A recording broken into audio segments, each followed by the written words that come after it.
আসসালামু আলাইকুম, আশা করি সবাই ভালো আছেন। আবারও নতুন একটা ট্রেন্ডিং ডিজাইন নিয়ে আপনাদের মাঝে চলে আসলাম। এই ডিজাইনটি করার জন্য আমি কাপড় নিয়েছি 2.5 গজ। 2 গজ কাপড় দিলে সালোয়ার কাটিং করব আর আধা গজ দিয়ে নিচের ডিজাইনটা করব। আধা গজ কাপড় যে ডিজাইনের জন্য রেখেছিলাম সেটা মাঝখান দিয়ে কেটে 2 ভাগ করে নেব আর প্রত্যেকটার পিছনে আমি পেস্টিং লাগিয়ে নিব। পেস্টিং আয়রন দিয়ে লাগানোর পরে সেটা 1.5 ইঞ্চি করে গ্যাপ রেখে মার্জিন করে নেব। 1.5 ইঞ্চির এই মাথা থেকে ওই মাথা পর্যন্ত লম্বা করে সেলাই করে নেব।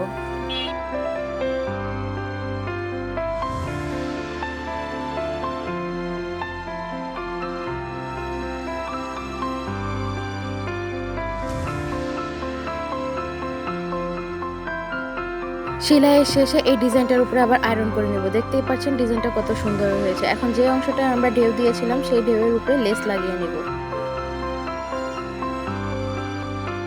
লেস লাগানো শেষে লেসটা উল্টো দিকে ঘুরিয়ে চাপ সেলাই দিয়ে নেব। এই চাপ সেলাইটা অপশনাল, আপনারা দিলে দিতেও পারেন, না দিলে নাও দিতে পারেন।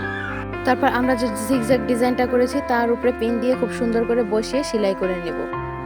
এই ডিজাইনটা যে বাস্তবে কত সুন্দর হয়েছে সেটা আপনাদেরকে বলে বোঝাতে পারবো না, জাস্ট ওয়াও। এখন আমি একেবারে পায়ের নিচের অংশ জোড়া দিয়ে সেটার উপরে লেস লাগিয়ে নেব।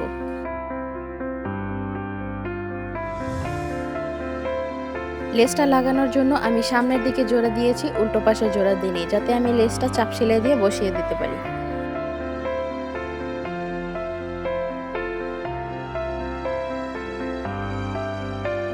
আপনারা দেখতেই পাচ্ছেন ডিজাইনটি কত সুন্দর হয়েছে।